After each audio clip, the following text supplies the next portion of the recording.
los diferentes espacios.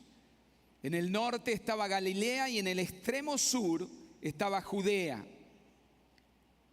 Y en medio, exactamente en medio de los dos, y atravesando los dos, estaba el territorio de Samaria. Jesús, si ustedes ven el capítulo 3, al final del capítulo 3, Juan nos revela que, como muchas veces, Jesús se encontraba en medio de un conflicto con sus persecutores. Y parece que Jesús no vio bien al principio de su ministerio involucrarse en este dilema de si él bautizaba, si no bautizaba, porque él no bautizaba, bautizaban los discípulos, pero los que lo perseguían, ese era el conflicto que tenían. Y entonces Jesús se escapa literalmente del lugar y decide irse a Galilea, pero estaba en Judea, y entonces para ir de un punto al otro necesitaba atravesar Samaria, cosa que los judíos no hacían naturalmente, y hacían un camino que duraba aproximadamente 6 días para atravesar y darle la vuelta a todo Samaria y no pasar por ese espacio que para ellos era un espacio desagradable, un espacio de gentiles, porque no los consideraban judíos, parte del pueblo. ¿Y por qué era así? Bueno, había una disputa de hacía siglos entre los judíos y los samaritanos. Y esto tendríamos que remontarnos a 800 años atrás, porque 800 años hacía que después de la muerte del rey Salomón, Israel se divide en 2 reinos.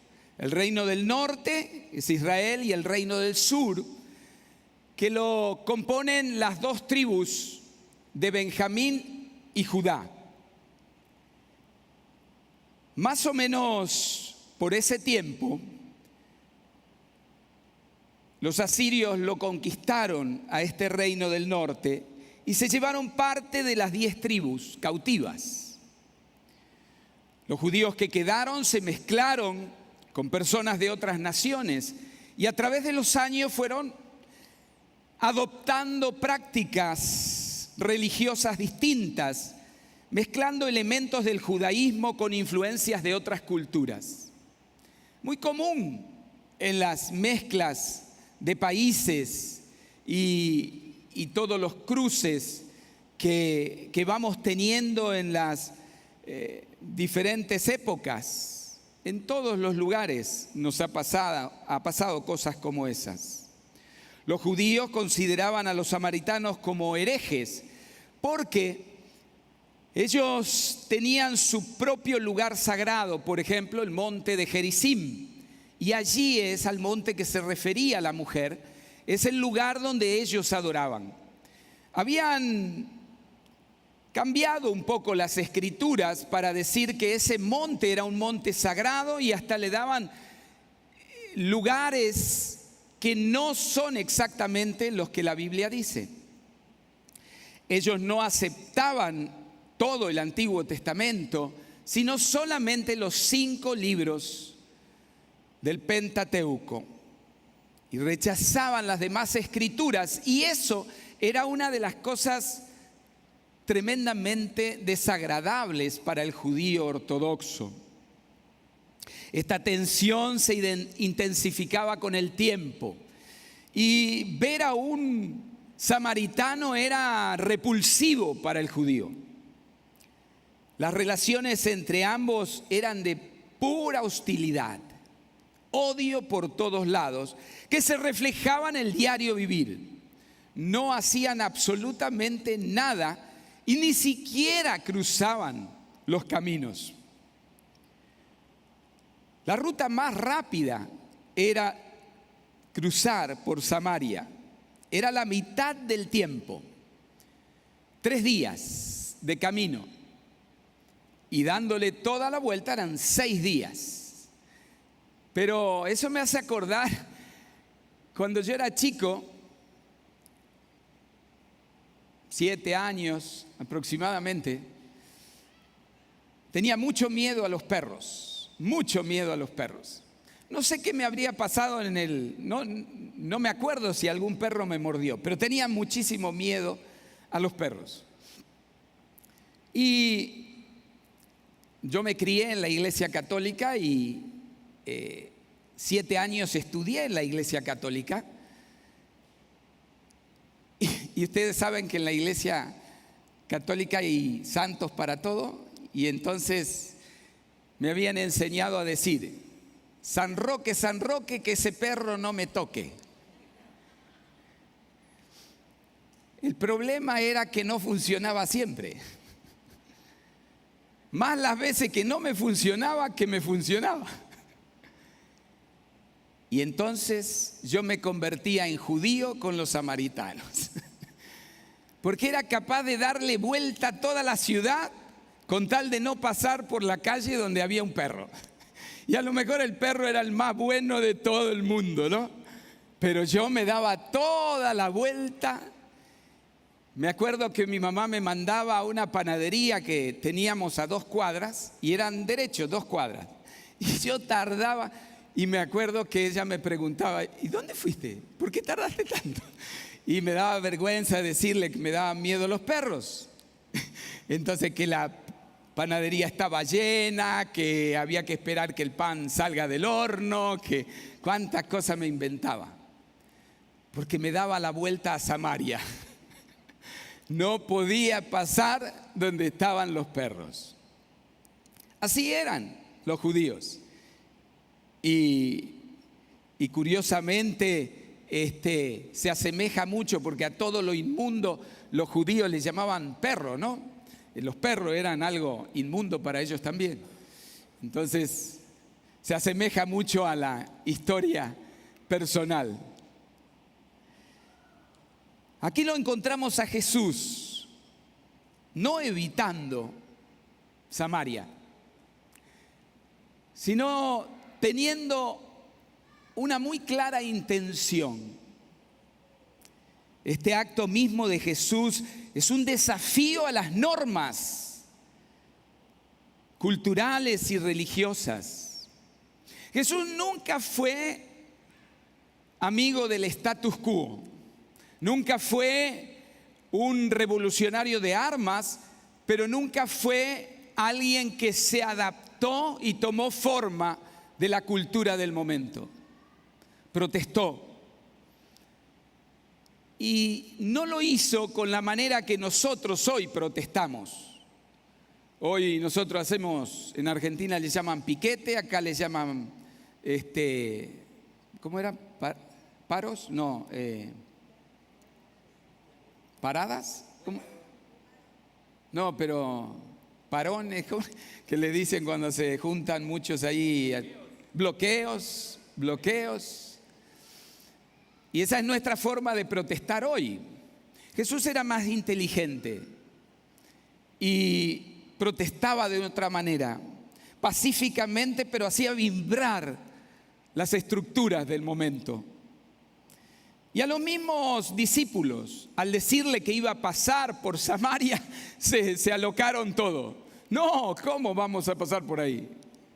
Y él dijo: sí, porque es menos tiempo.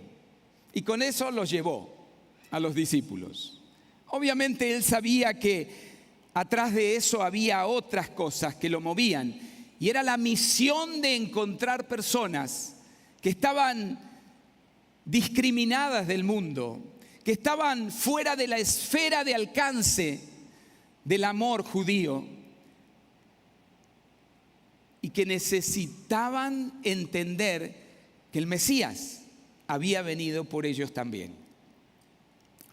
Era doble el asunto: enseñarle a los samaritanos que el Mesías era para ellos también, y a los judíos enseñarles que ellos tenían que cambiar. Tenían que dejar de ser hacia adentro y abrirse con el amor hacia otros. Al encontrarse con la samaritana, Jesús rompe con la tradición, no solo porque habla con una mujer, sino porque se dirige a una persona que estaba considerada impura por su nacionalidad y su historia de vida. Tenía todas, pobre mujer. De hecho, no sabemos su nombre. Pero era mujer, era samaritana y era adúltera o de dudosa moral, como querramos verlo. Los versículos 17 al 19 dicen: no tengo esposo, respondió ella ante la pregunta o la indicación de Jesús de que vaya a buscar al esposo, y entonces a los dos le iba a contar la historia. Bien has dicho que no tienes esposo. Es cierto que has tenido 5 y el que ahora tienes no es tu esposo. En esto has dicho la verdad. La mujer dijo: Señor, me doy cuenta de que tú eres profeta. Algunos dicen que ella a partir de aquí cambió la conversación porque no quería que Jesús la desnudara de su vergüenza. Pero también podemos ver a una mujer desesperada que busca salvación, y por eso en medio del dolor que está siendo descubierta, ese dolor le hace preguntar indirectamente. Porque los versículos que siguen es donde Jesús comienza a redefinir lo que es la adoración. Y dice la mujer, ante lo que la mujer le plantea, ante lo que Jesús le plantea, la mujer dice: veo que tú eres un profeta. Nuestros padres adoraron en este monte y vosotros decís que en Jerusalén es el lugar donde se debe adorar. Jesús, en respuesta al cambio de conversación radical de la mujer, también le hace un giro y le hace ver el centro de la adoración. Ahora viene, pero a la hora viene y ahora es, cuando los verdaderos adoradores adorarán al Padre en espíritu y en verdad. Porque también el Padre tales adoradores busca que le adoren. Nuestros padres, dice la mujer, nuestros padres. Ella estaba preocupada por la tradición, por aquello heredado, por lo que había aprendido, por lo que le habían enseñado, lo que estaba acostumbrada a hacer desde pequeña, que aunque no le había dado resultado, pero lo seguía haciendo. Había un vacío en su corazón que quería llenar cada vez que veía o que tenía la oportunidad de encontrar una pareja. Pero las parejas no llenaban su vacío.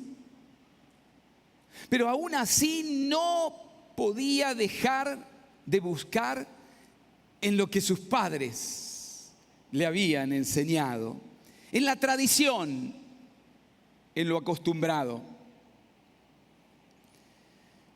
Antes de Jesús, la adoración estaba centrada en lugares físicos: el monte de Gerizim para los samaritanos y Jerusalén, donde estaba el templo para los judíos.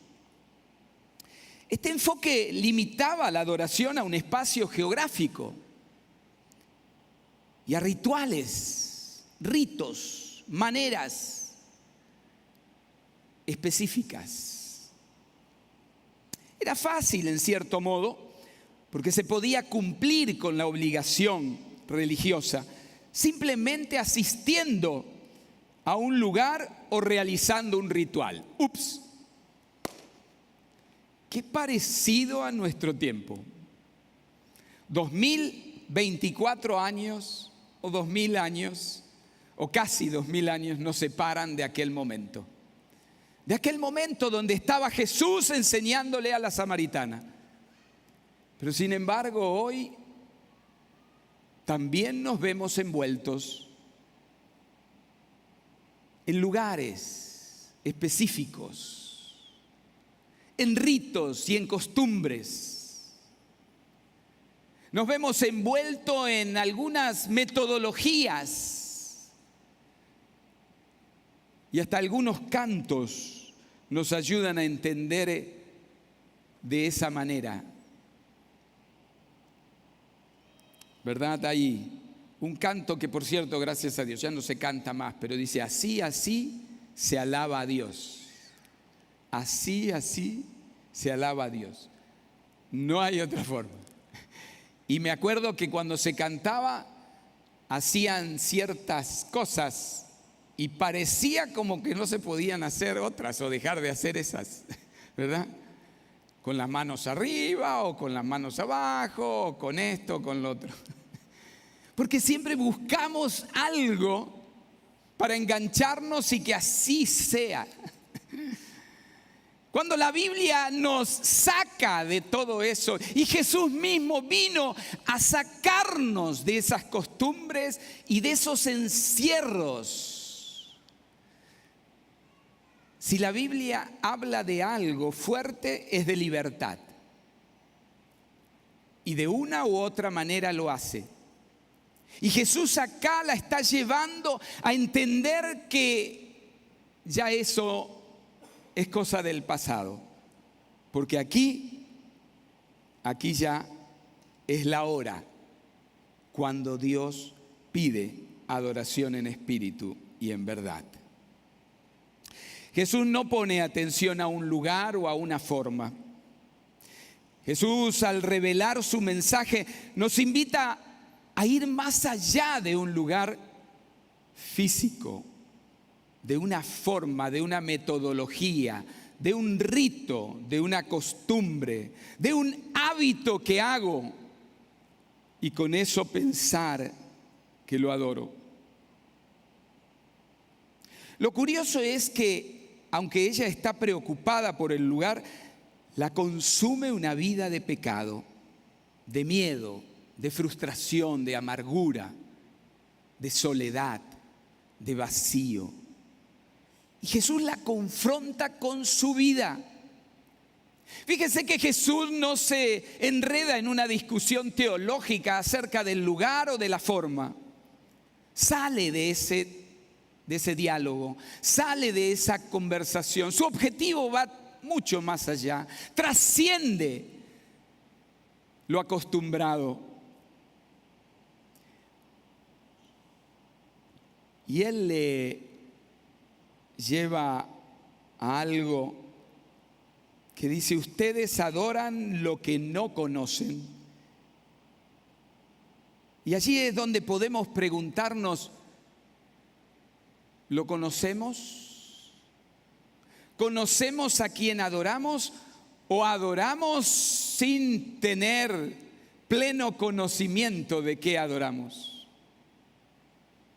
¿A quién adoras?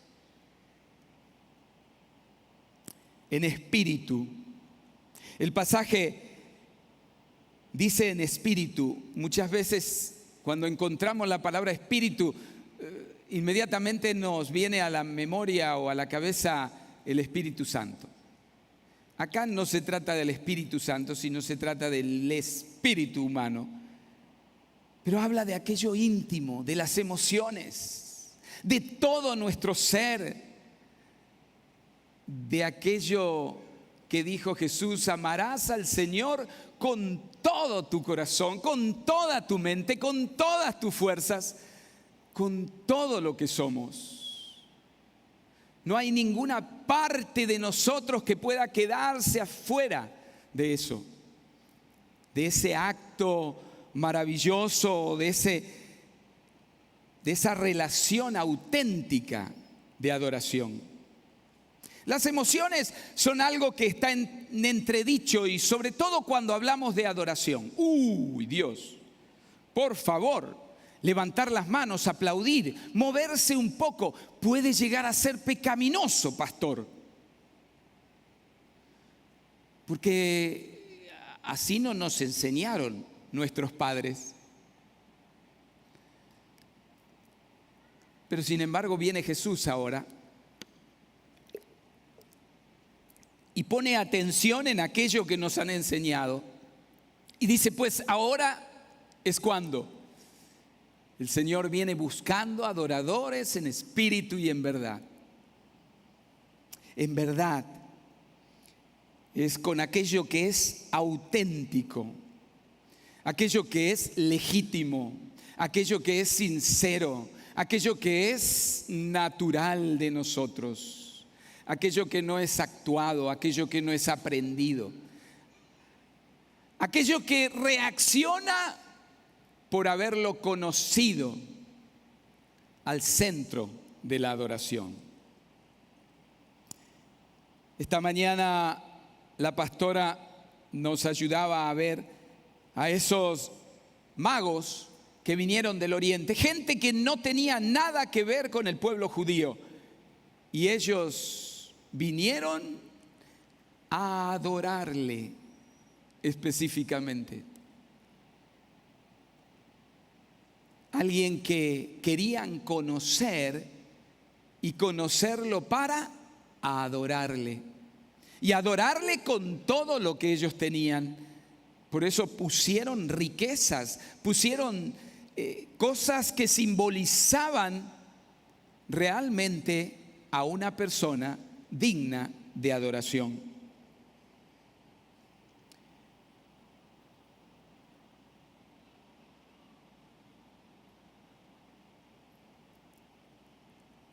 En espíritu y en verdad. Jesús es el centro de la adoración. Y cuando Jesús habla de adorar en espíritu y en verdad, nos desafía a una conexión profunda y auténtica con Dios. La adoración es acción, la adoración es sacrificio, la adoración involucra todo mi ser conscientemente en lo que estoy haciendo. Pero para eso necesito conocer a quien adoro.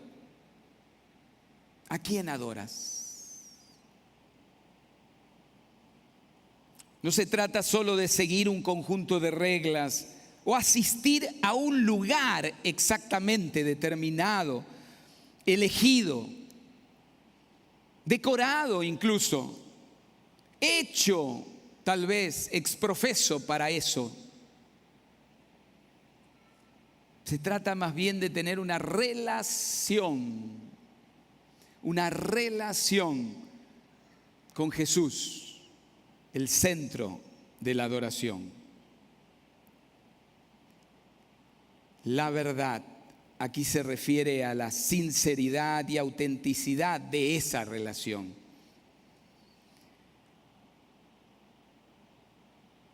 El Espíritu debe ayudarnos a conectarnos con Dios, porque Dios es Espíritu.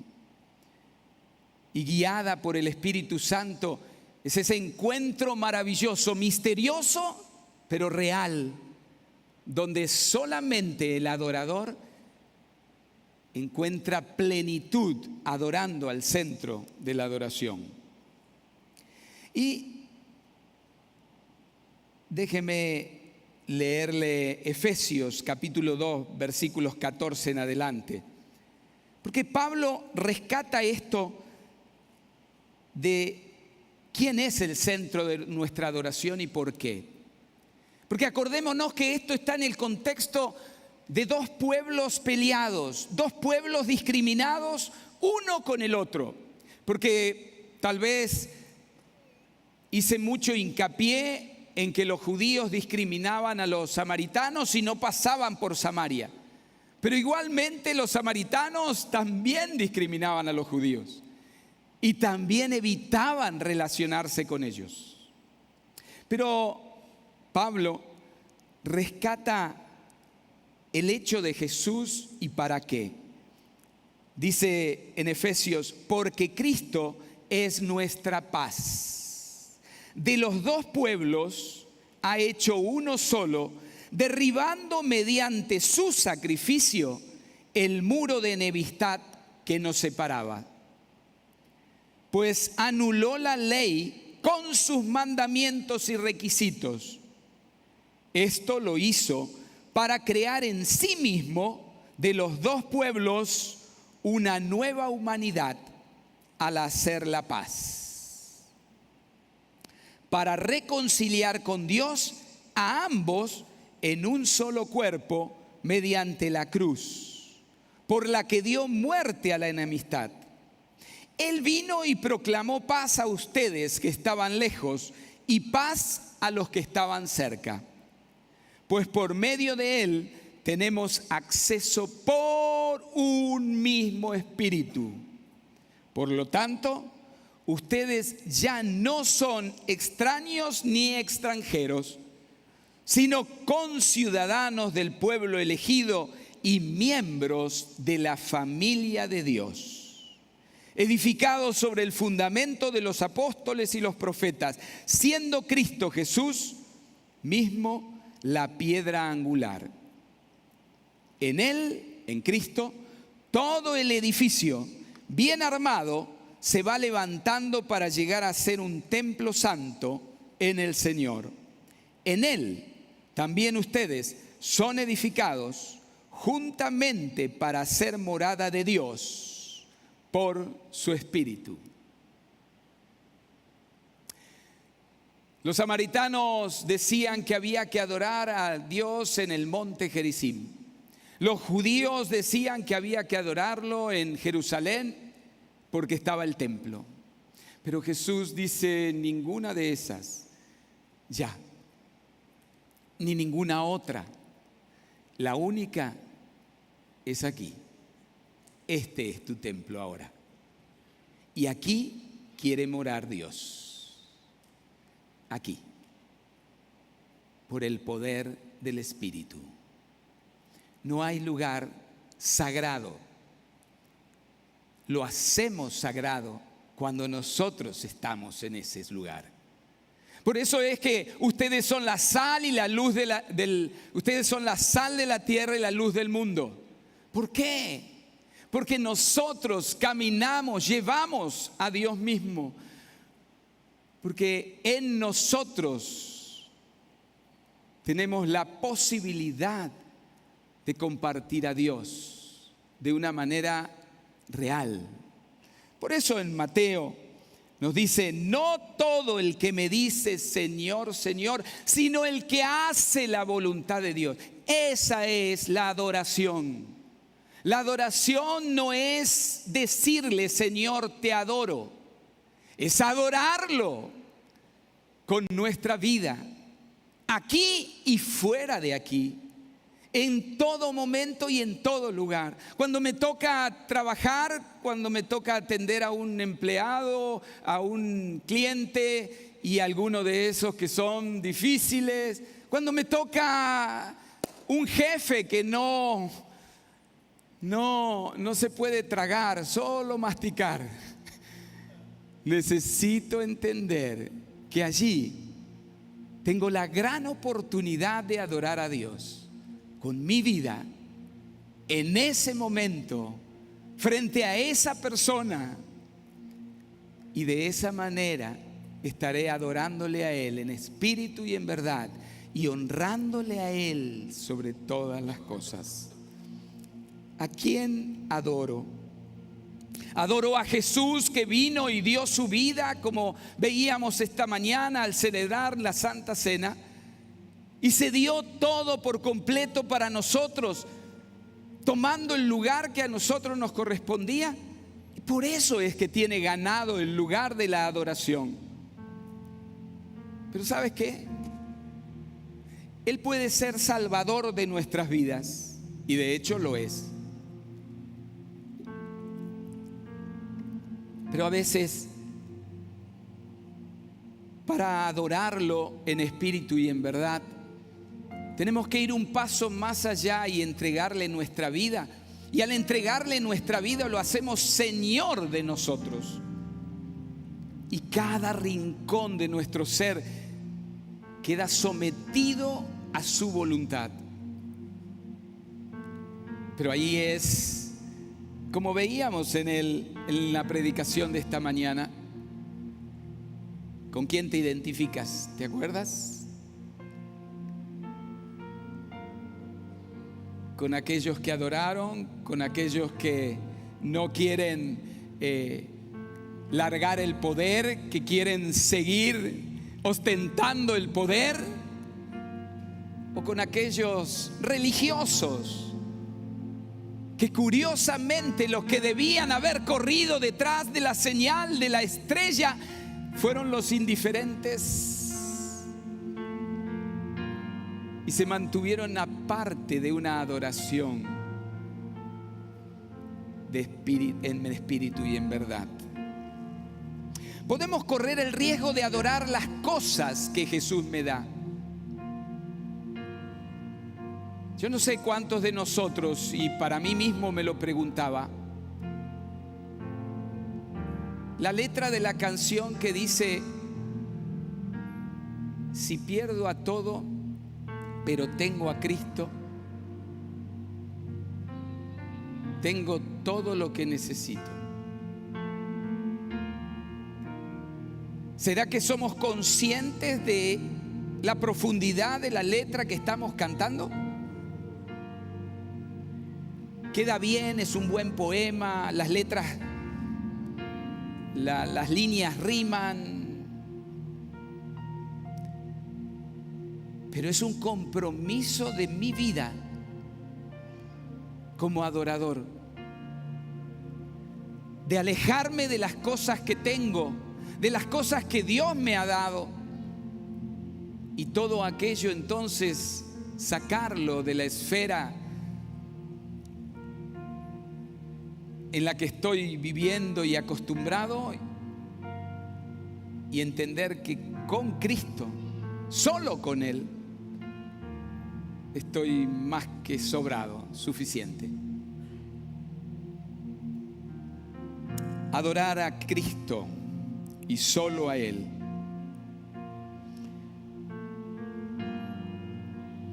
nos lleva a profundizar una relación.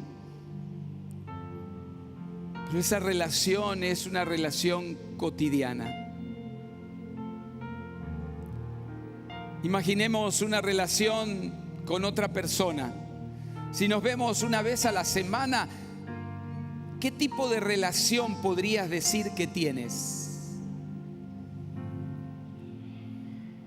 Si la vez que nos vemos en la semana hablamos cosas superficiales y no pasamos de decirnos todo bien, qué lindo verte, hola, y un abrazo efusivo y nos dejamos. Esa relación no podríamos decir que se profundizará. Con Dios es exactamente igual. La relación se debe fomentar todos los días, y de manera tal que, como la mujer en el pozo, pueda dejar que Jesús hable y desnude nuestras vergüenzas, aquellas cosas ocultas que nadie conoce, pero que Él sabe y que quiere traerlas a nuestra conciencia para perdonar, para sanar, para restaurar, para transformar en una nueva criatura, que le dé honra y gloria a Él, que lo deje ser el Señor de su vida, y que entonces a través de esa relación fluya una adoración real, en espíritu y en verdad. Nada aprendido, nada actuado, nada ensayado, totalmente genuino, porque recién hablé con Él, ayer Él me dijo tal cosa, porque los otros días, hablando con Él, Él me descubrió algo que yo no sabía. Y entonces, una vida de adoración rendida a Él nace de una intimidad que nosotros somos los únicos responsables de profundizar.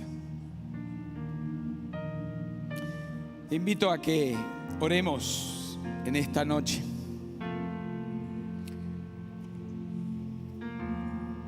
Estamos al inicio de un año.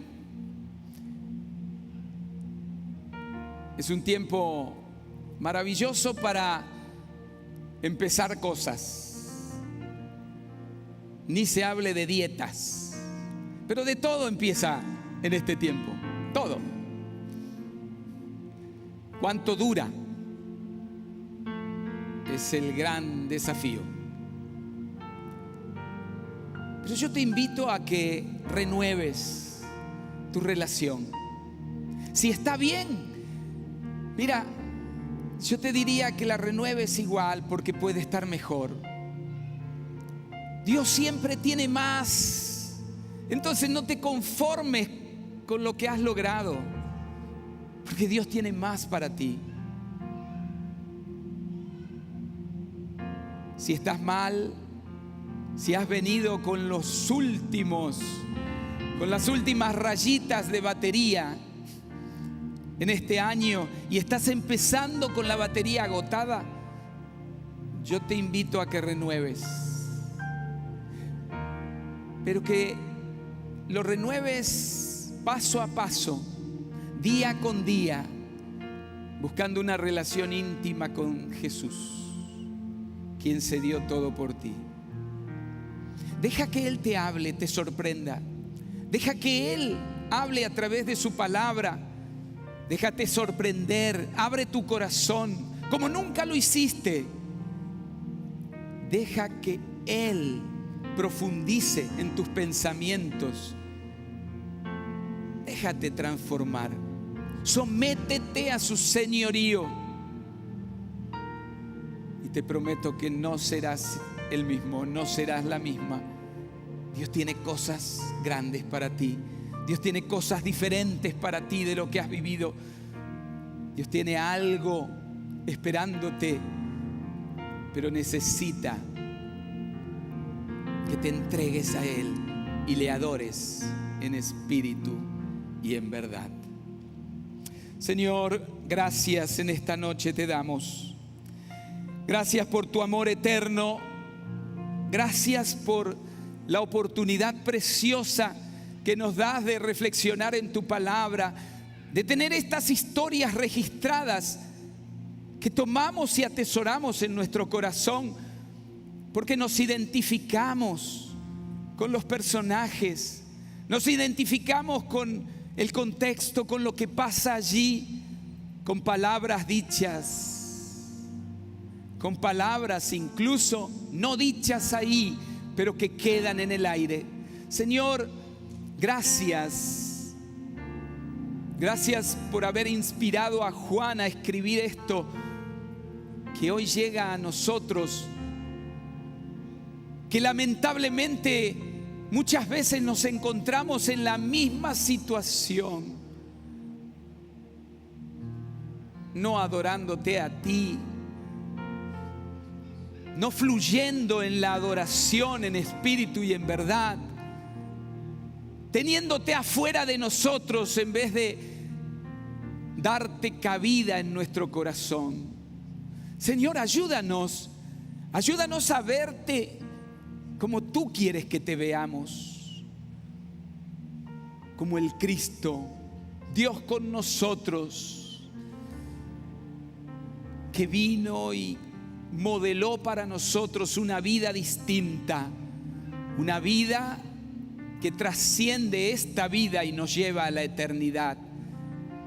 Señor, gracias por la salvación, gracias por